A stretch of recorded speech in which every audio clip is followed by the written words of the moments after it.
Look, I'm unstoppable. Forget your defense, nothing but an obstacle. Run it back, switch it up, call it audible.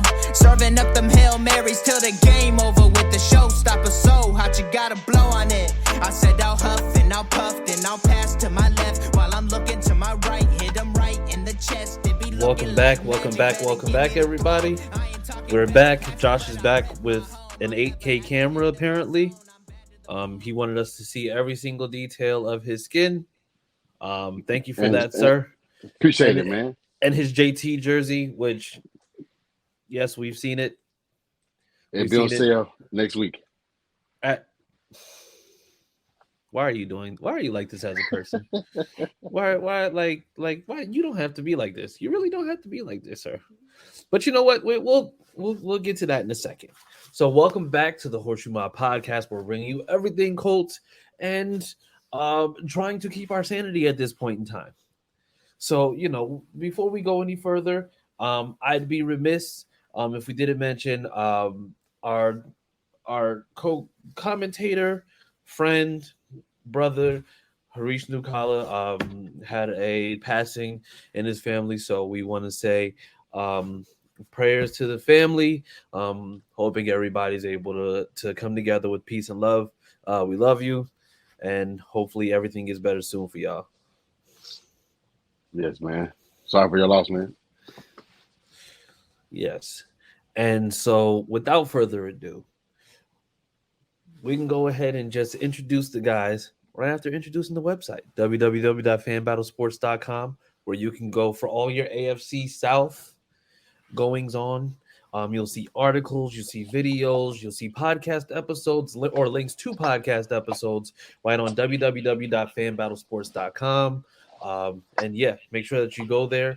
So without further ado, getting to the guys with us, we have the one and only Silent Assassin. Well, not so much silent recently, because he's had enough with some of you fan bases in the AFC South that's not Colts fans. But you know what? We'll get into that. Austin Cook, everybody. What's up? I'm Austin.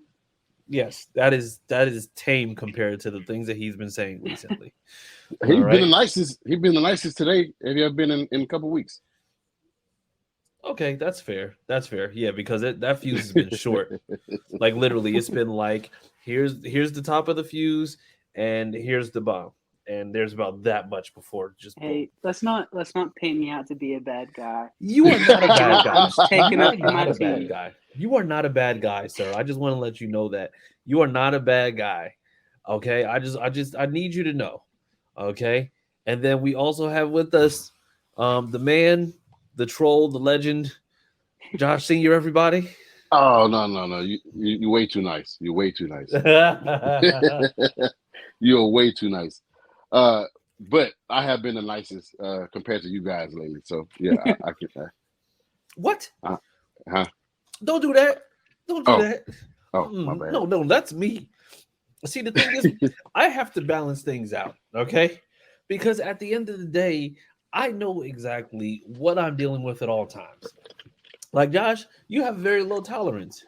Austin, you just sniper, just boom, shot coming in hot. For me, I take the more stealthy approach. I get real close, and then I just go ahead. Then once your guard is down, just bam, just real quick. Just that's it. Well, see, the thing is, I hold things in. It's like I see things, and then at the right time, that's when I explode. Fair. Okay, that's fair. All right, and so that's Josh Senior, and I'm Chris Jackson. I'm the middle ground of these of these two. So I'm here to make sure that stuff don't go off the rails, but. You know what? It's going to go off the rails anyway, so who cares? All right. So without further ado, let's get to some of the comments because people are already coming in hot. So first one, the Colts think in Stonehouse is better than McCaff myth. Well, Einhorn's better than Finkel, so who cares? All right. So then he got Pay to Man, which, Josh, I'm pretty sure you appreciate that. Yes. Also, prayers to Harish. Facebook user said the Colts are by far the worst team in the AFC and NFC, and he's saying that with the Tampa Bay Buccaneers existing, also with Cardinals. the Bears, like these Titans, Texans, Jags. yeah. The Hey, Lions. I mean, yeah, as long as CJ Stroud's out there throwing pick sixes in practice, I mean, you know. Oh no. He's learning. He's learning. Oh, gotcha. Remember, everybody except for Anthony Richardson is learning. So, all right, that's fine. That's fair. And then Zay Johnson says, "Is that a Marlon Jackson or JT jersey, Josh?" It's JT. Marlon Jackson didn't have one of these when he played. He didn't have one of these. This is JT, 28. Respect the man and pay the man. Okay. All right. Well, respect the man, pay the man. I'm glad you said that. Because you are the man when it comes to segue. So speaking of the man, Jonathan Taylor's been in a lot of headlines recently. Many of them having to do with everything from being on the PUP list to possibly going on the non-football injury list to going to trade. But let's just go ahead and just kind of break this down, because we got here gradually and we're going to get there. Somebody said Titans should bring JT in as our third string behind Henry. Well, I mean, as soon as y'all don't want to give Henry no money after this year, JT could potentially go ahead and be there. You never know. Oh, they're gonna need them to run it back because the second string got no ACL. So. True. Yeah, true. He's out there running like a marionette. But all right. So what we're gonna do is just going down the line, right? So just talking about how everything has been happening, right? Because we know that training camp started last week. Mm-hmm. So training camp started last week. JT was coming in. We hadn't heard anything. And then running back call happened. And then boom, next day, JT's on the PUP list. So word was that it was possibly from a lingering thing from the ankle injury that he got surgery on. Some people said that it had to do with the contract. Okay, that's fine. Then the news came out regarding Jim Irsay, talking about or making the comment about running backs and having to negotiate a new CBA. And then Jonathan Taylor's agent, Malky Kawa, basically said that he basically just advocating for JT, but taking Jim Irsay's tweet as a direct attack on JT. So that turned into a back and forth where now Malky Kawa is, I'm going to say, in the crosshairs of Colts fan, because everybody's looking at him like, who are you and why are you just talking all of a sudden? So then we see that later on, I'm going to say Saturday, JT went to Jim Irsay's bus that he had out there on the practice or, in the practice facility. He sat down with Jim Irsay. They said they had a pretty decent talk.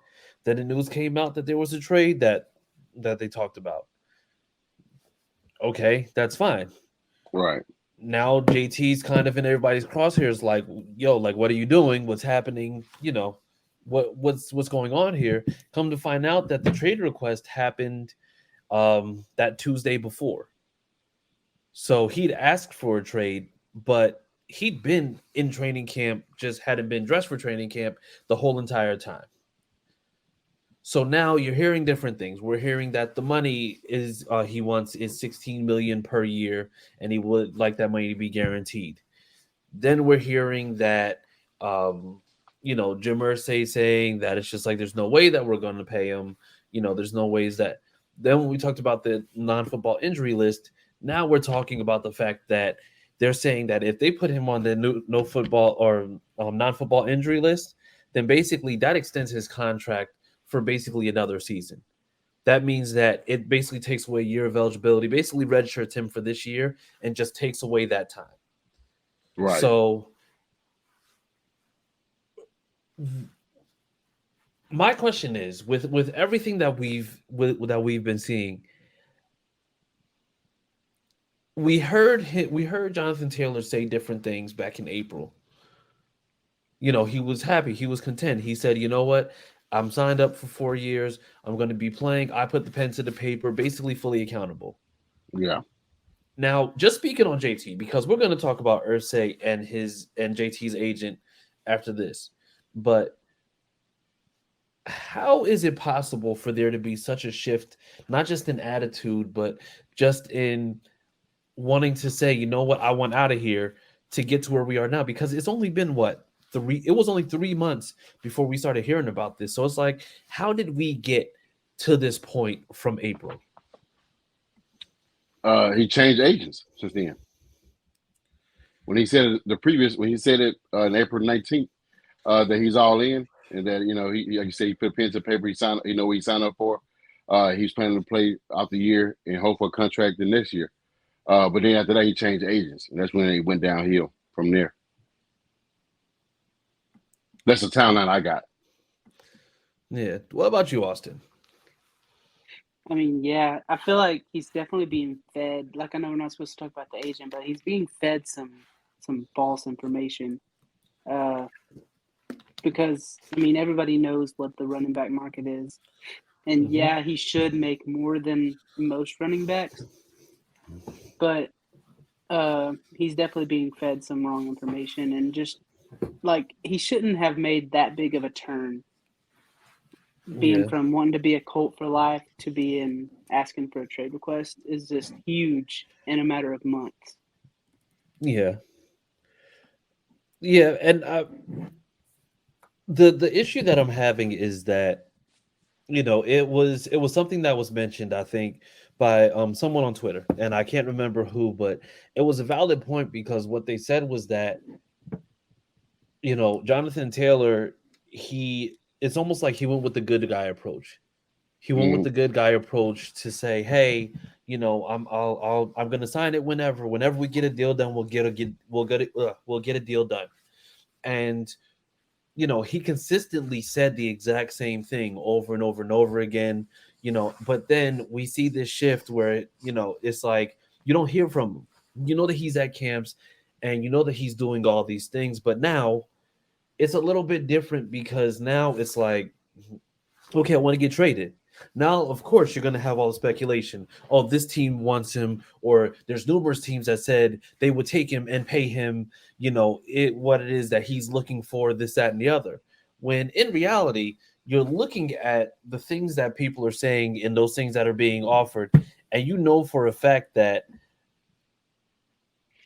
you have teams that could they pay him? Absolutely. But the problem that you're going to see is that, what is he going to be looking at in terms of that type of contract? Because, 16 sounds good, but the thing is, it's just like for a lot of these things, it's just like you're going to have certain clauses in there. You're going to have certain things that are going to require you to get to certain amounts. So while it's going to be great to see that 16 ain't realistically a 16, and I'm only speculating. It sounds like he wants a 16 guaranteed. Because, I mean, this running back position, we've seen how it's gone. This running back position has become, I'm going to say, probably one of the worst in the league in terms of getting paid. I mean, outside of possibly kicker, but, I mean, kickers don't deal with the type of physicality that running backs do. So the team said they are willing to pay a young running back where he's 24, 25. They're willing to trade and pay him the contract that he's allegedly requesting. So why is Devin Cook ain't signed yet? Why is Zeke still out there? Why is you said Kareem Hunt still out there? I mean, if they're gonna pay those guys, I mean, Kareem Hunt's still good. He was dealt with a bad hand with going through his off the field situation before Chiefs cut him. Dalvin Cook just rushed for over 1,000 yards and got cut by a team. So, I mean, if you're going to pay him, why you're not getting a guy that's, has stayed healthy and with top 5 in rushing? Well, because everything is a smokescreen. So, I mean, does it seem like there's deep-seated issues with the team or in terms of the philosophy? Possibly. And the issue that you have is that if he's being fed false information, then that's an issue because you're telling me that you're going to be feeding this and saying all these things. Me personally, if I'm seeing JT and I see that he comes out, let's just say he comes out, gives us a full season, runs for over 1,500, there's no way in hell that you don't pay that man. Yep. There's no way in hell that you don't pay that man. But the problem is that after 3 years of him running and him going and having the issues that he's had this past year, he has the lingering issues with the ankle injury, and now he wants to basically go ahead and match what Christian McCaffrey's matching. Now, I'm going to be completely honest about Christian McCaffrey. He's had injury issues as well. But he actually did find his stride with the 49ers this past season. But honestly, I don't even think he was the top 2 running back earners in the league, or top 3, Christian McCaffrey, Alvin Kamara. And Christian McCaffrey's at 16, Alvin Kamara's at 15.5. And then after that is Derrick Henry at 12.5. So we've seen the running backs get undervalued in the league. We see, like you said, we've seen what the Panthers did. They traded, McCaffrey away. He was their guy. He was their offense, just like JT is for us. You've seen Dalvin Cook have a great year with the Vikings, and they just cut him. I mean, you've seen Dallas cut Zeke. Not saying it was bad that they should have cut Zeke because Tony Pollard slightly better, especially in the passing game. But he hasn't got paid yet. He's winning the contract, a longer deal contract. Same thing with Barkley. I get all those running backs are standing up for themselves. Even Derrick Henry, speaking up for all the backs, and even Nick Chubb. Everybody, they all feel like they should be paid, but we all. This is what 2019. When did they do the CBA? I believe it was 2019. When they all had this meeting and they agreed to this with $10 million on the tag, and now all of a sudden they want to renegotiate. Well, Najee Harris think that they should renegotiate that and change it. Well, wait until when the next one is. Next year, I believe. Is the next year after 2024? Now they want it to be changed now. And that's what Irsay was saying. And it took out of context. Everybody blew it up. Oh, he's talking about his own running back. And he wasn't. He been speaking highly of JT. After the season, he's like, we're gonna make sure he's a Colt. It's just the fact that the timeline of after JT switches agency is a lot of back and forth. Yeah, and too much back and forth, honestly, because if we're being real, and this kind of moves into my next point that, we saw exactly how Jim Irsay was. Now, we know that Jim Irsay, he's been, he's been active. He's always active on Twitter when it comes to fans, when it comes to certain things. But we saw how active he was when it came to, talking about like the whole running back situation. And so we saw that one tweet that, many people, like without context, they didn't know that was to Najee Harris. They thought that they were talking about the whole situation as far as Jonathan Taylor, just because the timing of it was just awful. Right. Like he went on the PUP list, and then there was rumors that he was looking for a new contract. But then the very next day, here comes Jim Irsay with this tweet. So it's just like the timing of it just seemed crazy. But we've seen the tweets. We've seen some of the stuff that Irsay said. We know that they had the meeting on the bus. And honestly, it's like we've heard everything about Irsay kind of dealing with this himself, but we haven't really heard anything about Ballard. So right now, it's just like it seems like Irsay's more so in the forefront now. So then my question is, but is Irsay fueling the fire with this whole situation? Like with how he's going about it with the tweets and everything that he's saying publicly? I think what he said started it, but like Josh said, it was took out of context. because he was obviously talking about what Najee Harris had said that day. And like him not replying to Jonathan Taylor's agent, like that just shows like he's not trying to make it all public like that. Like what Jonathan Taylor's agent was doing is childish. Yeah. And like I just feel like it shouldn't have fueled it, but it did.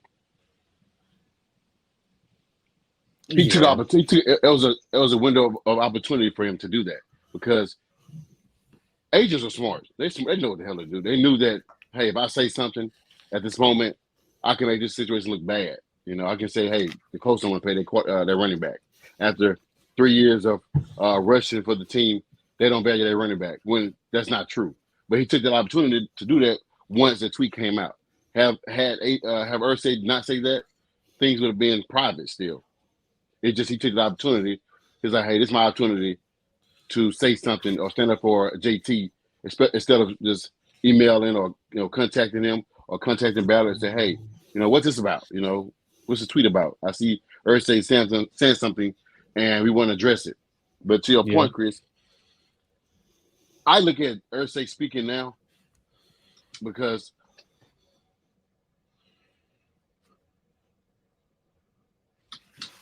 I see him speaking up because over the past couple of years, the Colts have been losing, had bad losses, been drafting, but we drafted a quarterback at 4. He just tired of losing. I don't think Ballard could get us out of his hole, so he had to speak up for his team. He's been like 4 or 5 years ago. He's been in the back, in the backs, in the scenes, just watching Irsay do his thing. But now he seems like I got to be on the forefront. I got to address these things for us running backs, for us the team with quarterback. If he decides to play or starts, that's up to the coaching and Ballard. He's just been that active person because he's tired of losing. And when he does this type of thing, that means he means business. Yeah. Yeah. I mean, it's a tough thing, especially now, because you want to be able to say, well, you know what? How about Irsay just go and relax? You can go sit in the corner somewhere, whatever. But the thing is, you also know that Irsay, he has this thing where if he sees that the fan base is reacting a certain way, then he starts to get excited. And when he starts to get excited, then that's when he starts to get like, all right, I need to go. I need to say something. I need to get in the mix. And I appreciate that about Irsay because I'm gonna say he's probably one of the owners in the league that is consistent when it comes to energy, when it comes to fans. He's consistent when it comes to everything. He was consistent when it came to donating to Damar Hamlin's foundation when that whole issue happened back in January. He's very vocal. He's very involved in the community. And so I appreciate that. But the thing is, at the same time, I'm not going to be completely oblivious to the fact that this is also a guy that for the longest time was very, very open and very, very honest about what his expectations were and what he wanted, not just from the team, but just being out there. So, right. I mean, I get it when it comes to Irsay, but at the same time, it's like somebody got to step in and say something. Because I have a feeling that nothing that he says right now in regards to JT, especially with JT's agent, is going to be able to help anything other than talking to JT and just being like, listen, here's the amount, sign the check, do what you got to do. Or just saying, listen, we need you. We got promising young QB. We hope this is our QB for good. You'll be able to help with the development, with the progress. And I mean, it's not like he's not like – one thing that's getting lost in all this is the fact that JT ain't missed not a single day. He's on the sideline. He's there. We've seen him. We've seen him dapping up Anthony Richardson, dapping up Deion Jackson. We've seen him talking to certain people. Does he look like he's discontent? Absolutely. But it's not for lack of being there. If he wanted to hold out, he could just stay home. You watch Pat McAfee show today? Yeah. When he had, I think, Lombardi on, and Lombardi made a good point too. He's like, if you're gonna hold out, just stay at home. You know, why come to training camp with that vibe of, hey, you want a contract, and you think you undervalue, just stay at home, because you're going there looking, it's hot as hell. You got a fucking hoodie on over your head. I mean, hey, keeping it real, it's hot as hell outside, and you got a hoodie on your head with some joggers on. You pissed off. I'm not. It's not bashing him. I'm just saying that if you're unhappy, find a different way to be unhappy. Don't bring their vibes to around the team. The team looked energetic, energized and excited to want to get 1% better each day. And here it is, you got this guy looking upset as hell in a hoodie on it at 99-degree weather. It's unnecessary to me. I know he's young, and usually the young guys do that. They make those bad decisions now, and hopefully we get past that. It's just that the morale. We talk about the chemistry. We talk about how bad I love the chemistry in the locker room. Right there, right now, as of right now, he's been toxic. He's been one of those toxic person around the team right now because of a contract. Kenny Moore did the same thing last year, but it was short lived before he got back to practice and go on to have a down year. But he did go to practice after making his statements. Yeah, but like that, the one thing that I hate about that is the fact that you just be like, well, if you're gonna be disgruntled, go home. Yeah. And for me, it's a character thing. It's a big thing when it comes to character, because he could very easily stay home. He could very easily just go ahead and stay home. But the thing is, how many different pictures did we get of JT, not smiling or just looking like he had a straight face? How many pictures have we had? I'm gonna say we probably had about 10 since the beginning of training camp. Mm-hmm. Training camp literally on a day-to-day basis is lasting 3, 4, 5 hours. So if you mean to tell me that all you can squeeze out is that, but mind you have people who are sending videos of JT over there dapping up Anthony Richardson, going and talking to people. Every single person who's been talking to, that's been meeting with the press, even Deion Jackson said it. It's just like he's been supportive. He's making sure that it's just like that we're good, that everything's happening, that we're straight. So the thing is, listen, we all got a job. We all work. Mm-hmm. Austin, do you love your job every single day? No, not every day. Josh, do you love your job every single day? Since I got this, shared to my page, yes, I do. Don't give me that BS context. Don't give me that BS context. Do you love your job every day? Yes. Okay. So then also, and then I'm gonna ask this now. Do we? But I do. On a serious note, they're all growing pains. Some days I don't want to go, and some days I'm happy to go. So I do understand what you're saying. Yeah. So guys, with the work that we all do we know for a fact that we're actually being underpaid? I do. Austin, do you feel like you're paid properly for the work that you do on a day in, day out basis? I mean, sometimes. No. It's yes or no. It's yes or no. Because if you got to say sometimes, the answer is no. If it ain't a yes, it's a no. I guess no. But you said, do we feel like we are underpaid at times? Do we feel like we're underpaid for the work that we do? I do. Okay. So the thing is, the only reason why we feel the way that we feel when it comes to Jonathan Taylor is because of the fact that he's on our team. Mm-hmm. We feel the way that we feel because of the fact that we want him out there to potentially run for 100 yards per game, or maybe even more, depending on who the team is. The problem that we're having is that there's a certain selfishness and arrogance in what we do, because we want him to do exactly what we want him to do, and we want him to do it and do it with a smile on his face while getting underpaid for a position where we know for a fact that normally running back shelf lives are much lower than any other position. We just saw Tom Brady go all the way into 20 years. There's a lot of quarterbacks now that get better protection. There's better benefits and better pay. Mm-hmm. than these guys who are running in the trenches. How many times has Derrick Henry saved Ryan Tannehill? Derrick Henry got Ryan Tannehill a whole ass contract that he didn't deserve.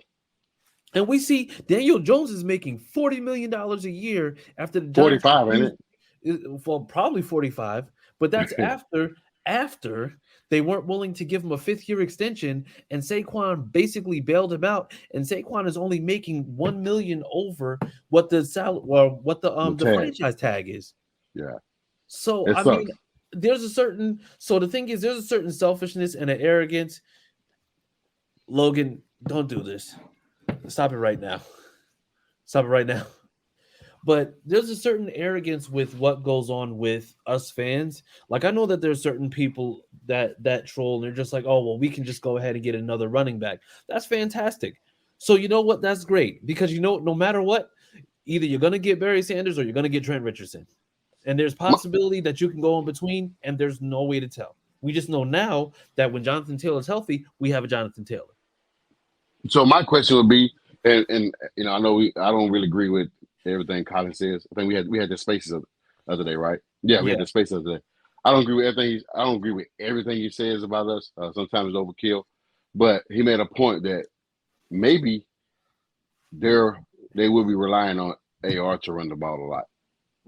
I think that's my take on it. Why they don't want to give him that 16 or get close to that 16, because they're probably going to rely on AR running the ball a lot, which I understand that. Yeah, but we saw how that worked when we had Andrew Luck. Andrew Luck ran the ball, and he got hit and hit and hit. His spleen exploded. Yes. You know, we don't want our new quarterback to just go out there and run it every play. Like, yeah, it'll be great when he does run it because he's huge. He's going to be hard to tackle because he's also fast. Well, we don't need that every play. Well, not every play, but he's going to take about maybe 20% of those carries from him. So, you know, because usually he get about 25 carries a game. So if him and AR on the field together, AR going to take 10 of those carries. So here's where I'm going to go ahead, and here's the challenge that you deal with, right? Go back to the year that we had with Carson Wentz. That was Jonathan Taylor's best year. Mm-hmm.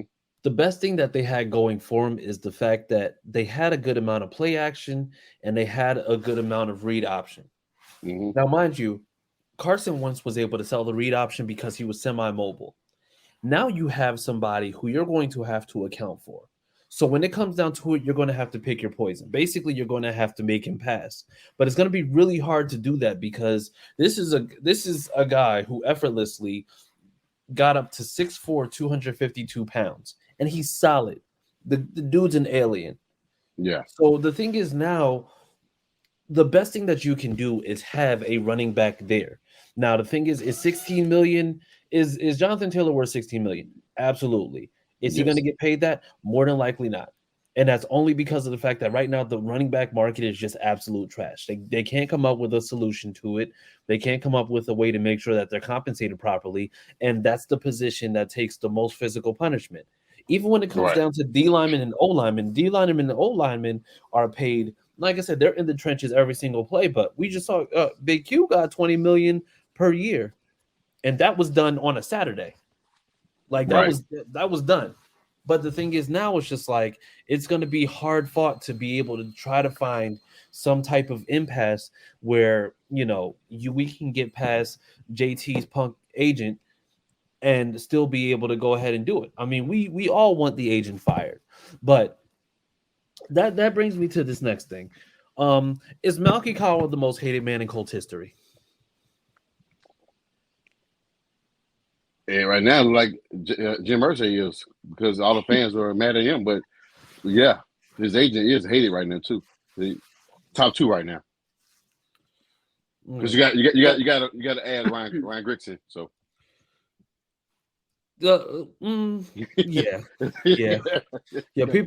people. I still haven't forgiven Grigson. You want to know how I know that Malky Cowell is probably like the most hated person in Colts history? Mm-hmm. Dan Dakich. Oh yeah. actually had Colts fans agreeing with him for once. And he said his clown agent, his idiot agent, is over here just making him look worse. And me, I'm not a fan of Dockich at all. However, when I read that, I was just like, you actually make sense for once. Yeah. Like that was it's crazy. I mean, how about you, Austin? Is he the most hated man in in Colts history? It's hard to pick between him and Ryan Grigson, honestly, because like Grigson pretty much ruined Andrew Luck's career. Yeah. So I mean, can we really forgive him? But we can get rid of Malky if JT just fires him. Like, and if we re-sign him, then he didn't do as much damage as Grigson did. But Yeah. it's close. I think I put Grigson a little bit above him though. Yeah, it's a long list. I mean, hell, do you want to add 30 seconds of Josh McDaniels? Because it was a hot 30 seconds. He was a head coach before he said no. That was a lot of other things too, because remember, it's just like that he had a whole entire staff hired, and then he ended up leaving the whole entire staff like yeah. All right, what are we gonna do now? Like, it's a lot of hated people right now, man, in our organization. Yeah, Matt Pryor, Julian Davenport, okay, Landry. So we don't like him, but we certainly don't hate him. Like we're just like, yeah, Matt Pryor is just kind of like a one-off. Matt Pryor is like an ex-girlfriend that you're like, yeah, I can see me and you never getting together. I wish you the best, but just not here. Like that's where that stands. So yeah, no, absolutely not. So then after everything is said and done, and Logan says Alec Pierce is better than Pittman, our wide receiver 2 is not better than our wide receiver 1. All right, so let's just get that out the way now. All right, and I don't care. You know what? Michael Pittman is wide receiver 1. I'm going to keep saying it. I don't give a damn. All right.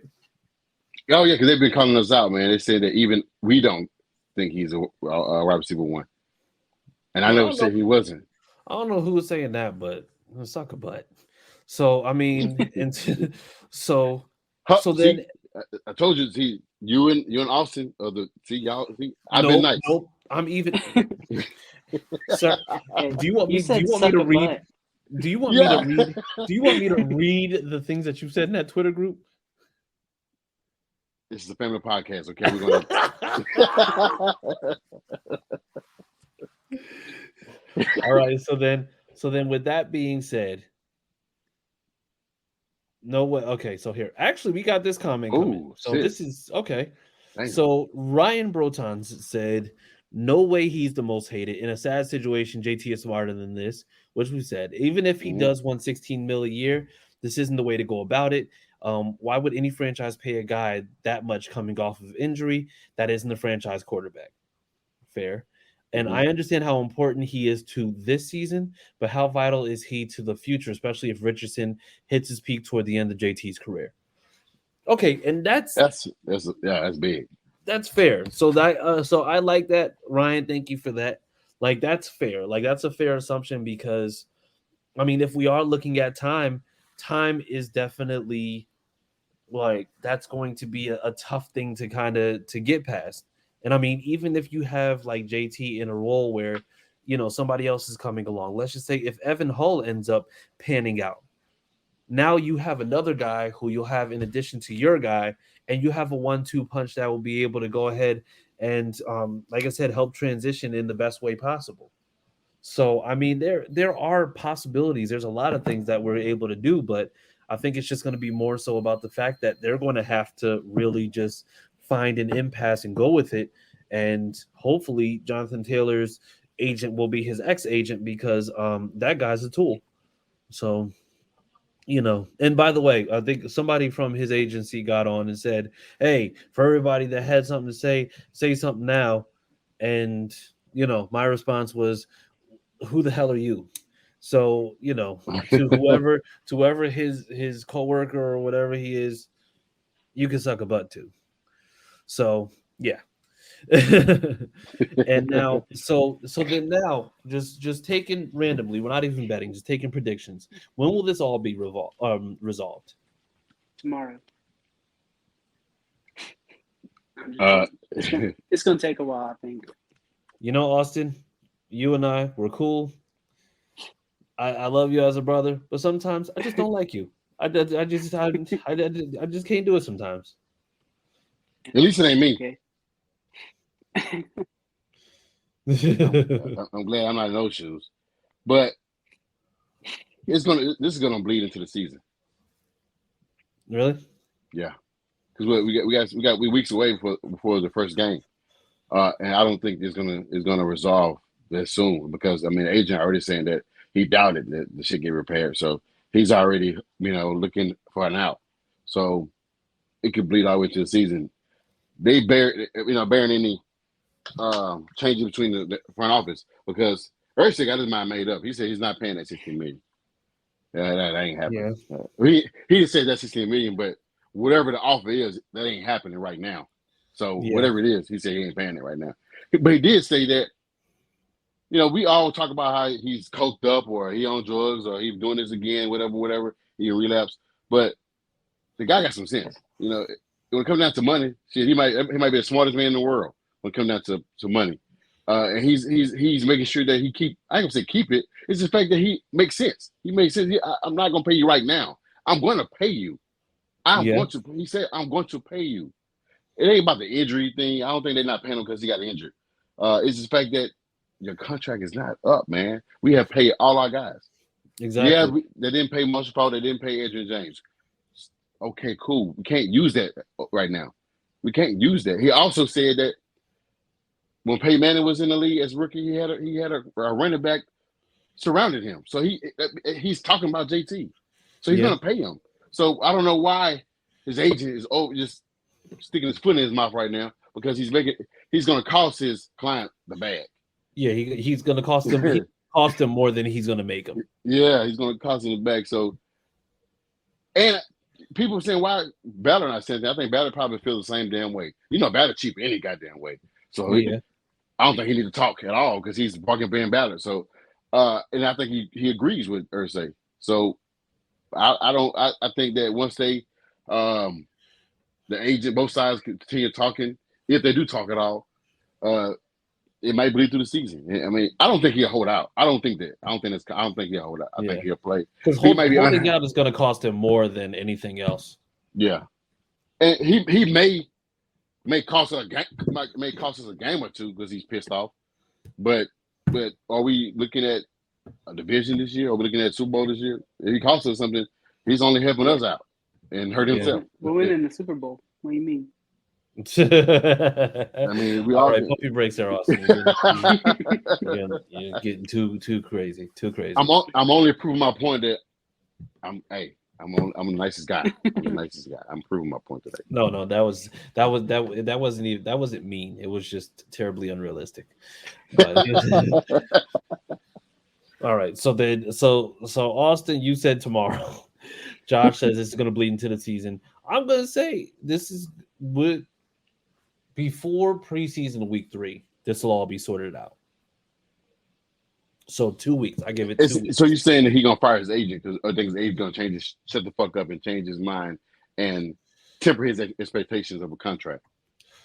So you know what? I think a deal gets done without the agent. I just think that JT just stops getting bad advice from a guy who's clearly giving him bad advice.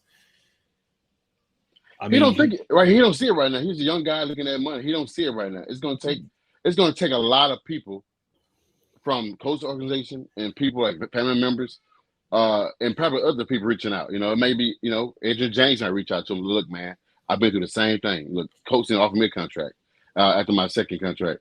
So I understand that, but it's not the right way to do it, man. Go out there and show the team that you can ball out and earn that contract. And if you earn it, they're going to pay you.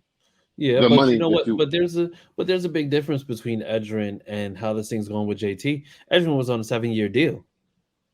Well, I'm just saying, like after that contract was up, they didn't offer him the deal that he wanted, so he went to Arizona to get it. But I agree with you saying. Yeah, he was on a 7-year cheap bill, actually. Yeah. Yeah, so it's like I I get the Edgerrin example, but it's also a terrible example because even then, Edgerrin was secured for 7 years. Marshall Faulk then. Huh? Marshall Faulk. What about that one? That's an example too, because he didn't. I don't think he played out his rookie contract with the Colts before he got traded to the Rams. Because it's just like because they got what they got for him, and apparently it worked for the Rams, but at the same time, it's just like they knew what they had in Peyton Manning.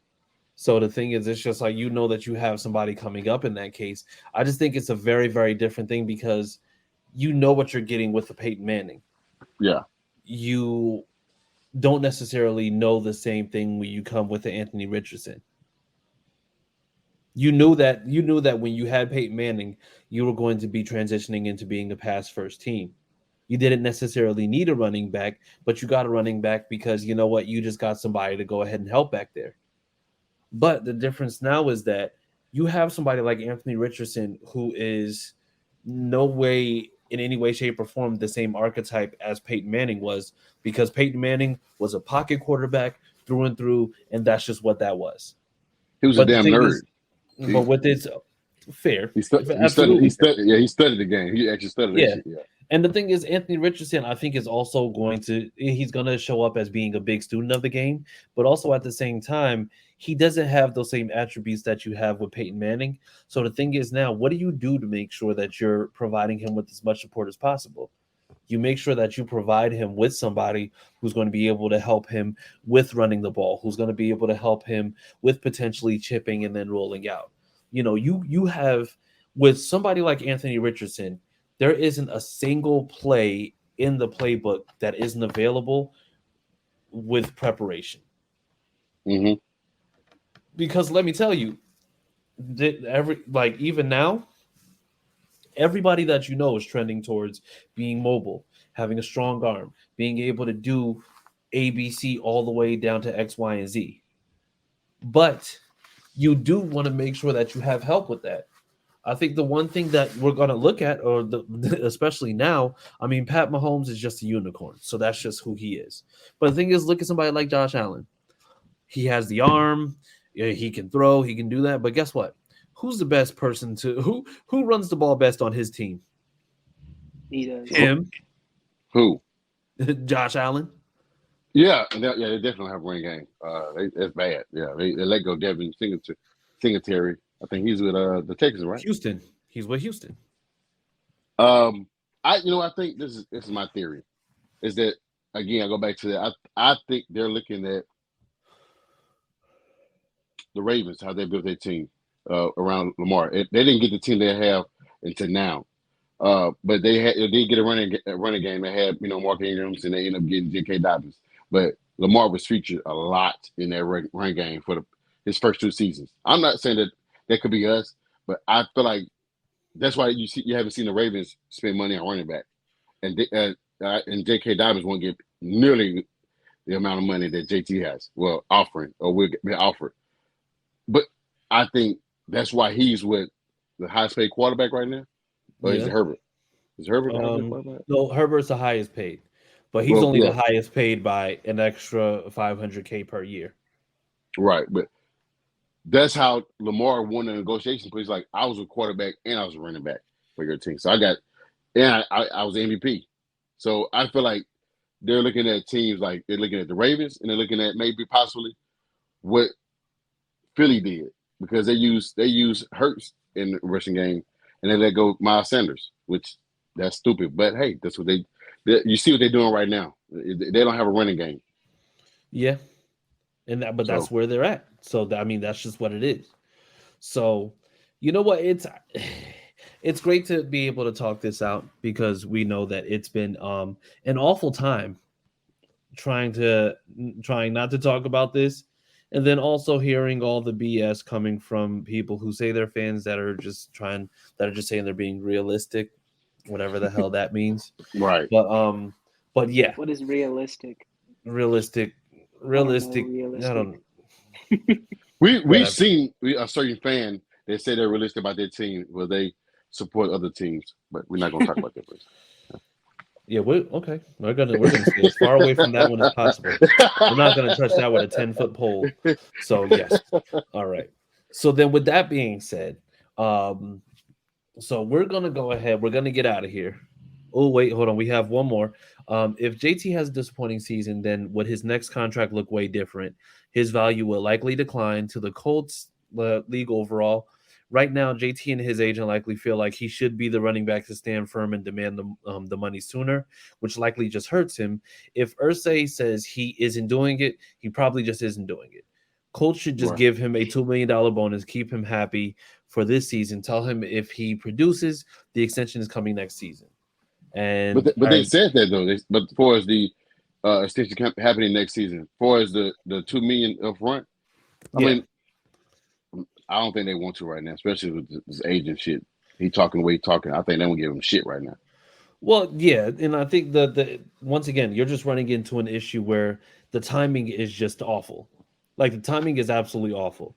Like if JT came out and the first 4 games of the season and he has 500 yards and he's leading the league, I don't think there would be any reason to not say, "Oh yeah, let's go, let's do this." But the problem is that we haven't seen him in action since the end of November, damn near, and let's just say end of December. We haven't seen him in action since the end of or middle to end of December. So we haven't seen him in action since December, and he's not out there on the field right now. So if he's not out there on the field, like, and he's demanding money, it's just like it's tough because now it's just like, okay, we're gonna extend you, but it's just like, when are you gonna be out here to produce for us? So what's the problem? Because they say there's a back issue that he got right now, and we did see a limp. We did see a limp. So what's going on? The back issue is something that was just something. It's that came out, but it wasn't anything that was like, oh yeah, like that absolutely happened. Even he refuted it himself. The one thing that he never refuted is the fact that there's been a lingering issue when it's come to, the ankle.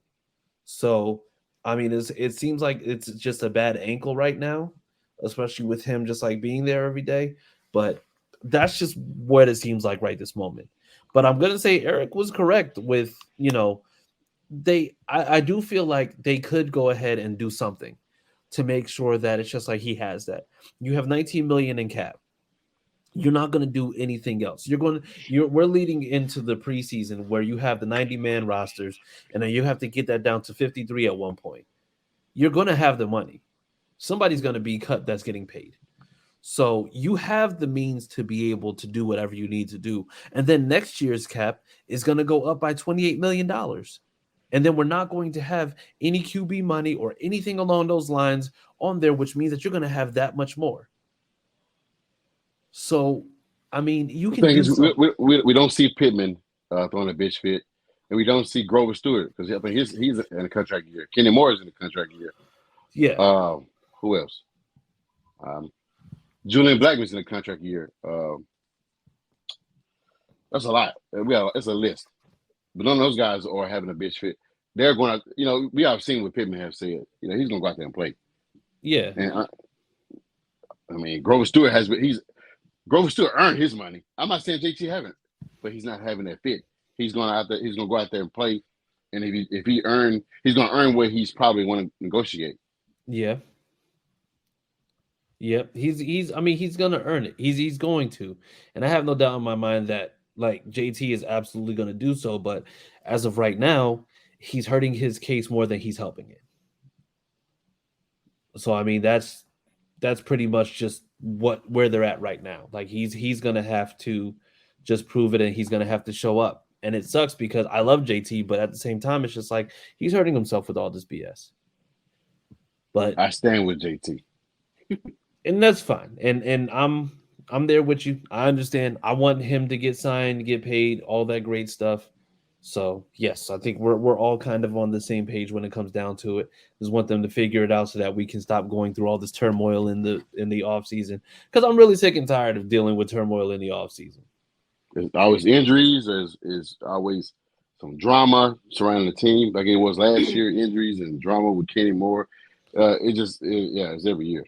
Yeah. It seems like now. Yeah, so you know what? Like I said, hopefully it's all done soon. But before we go, special announcement. So we will be the Horseshoe Mob will be live next week. Only difference is we will actually be live with Megan Hall over on Hall About Sports. You can go to hallaboutsports.com, or you can go to Twitter where she has a link for Hall About Sports.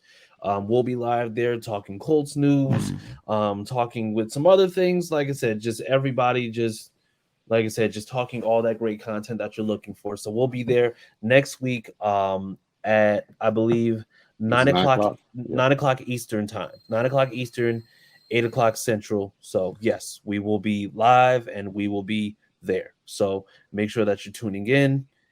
And also, there were some things that were said. Wait, hold on. Basically, what Barkley got, a bonus with the promise. His agent needs to shut up, and he's not going to outfeud Irsay. Fact. And then it's just like, this sounds an awful lot like Le'Veon Bell fiasco. Hopefully not, because that ended terribly. Le'Veon didn't fulfill his contract. He ended up spending a year out, and now he's making terrible music and having to get on boxing matches. So yes. So, and by the way, so Sam from the AFC South fan battle, sometimes on the Jaguar, she has some things to say about the Colts not being able to beat the Jags. And, I just feel like there's certain things that need to be said, only because of the fact that we do need to go ahead and cover this. So Sam has a poster of Jalen Ramsey on her wall. She actually let it slip. And she's had that poster ever since Jalen Ramsey was actually still in Jacksonville. And why? Because she loves Jalen Ramsey. Also, just to let you know, Sam, unlike other Jags fans, believes that Miles Jack knee was down in the AFC Championship in 2018. So I knew it. Let's go ahead, or whenever that playoff run was, who knows? But also, I just want to let you know, Sam likes Nickelback. She loves Nickelback. She didn't want to tell anybody. Sam loves Nickelback. That's what she loves. But you know what? We're gonna go and we're gonna leave Sam alone, because at the end of the day, no matter what happens, nothing's gonna change the fact that she loves Jalen Ramsey. She cried when he got hurt the other day, but then she stopped crying when she heard that it was nothing serious and that he'd be back, because she said, "What am I gonna do without my favorite player?" And we say, you know what? You don't even have to worry about that, because he'll be back sooner than you know. Yeah, in December, ain't it? No, he's going to be back before that. Oh, he's going to be back possibly in October. You want to know how I know? She told you. Exactly. All right. So then, with that being said, guys, where can the people find you on social media? Where can the people find you other than in groups roasting people? Yeah, you can find me on Twitter at CookieAustin2. All right. Josh, what about you? You can find me on Twitter. You can find me on X at Fisher Josh Senior. Sorry. X. Stupid name. Stupid name. It's so stupid. Elon Musk is such a, oh my God, such a dork. But yes, go ahead, Josh. I'm sorry. You can find me on X at Official Josh Senior. Jesus. You can find me on the app formerly known as Twitter at CJ Colts fan, because X is it's so stupid. Like, it's the dumbest thing ever. But you know what, people? Have a great night. Sam loves Jalen Ramsey, but you knew that already. So yeah, have a great night, y'all. Serving up them Hail Marys till the game over with the showstopper. So hot you gotta blow on it. I said I'll huff and I'll puff, then I'll pass to my left while I'm looking to my right. Hit him right in the chest. It be looking like magic. Better give me the throne. I ain't talking about Patrick, but I rep my home. I'm never at the end of my zone. I'm bad to the bone, eating up these pig skins.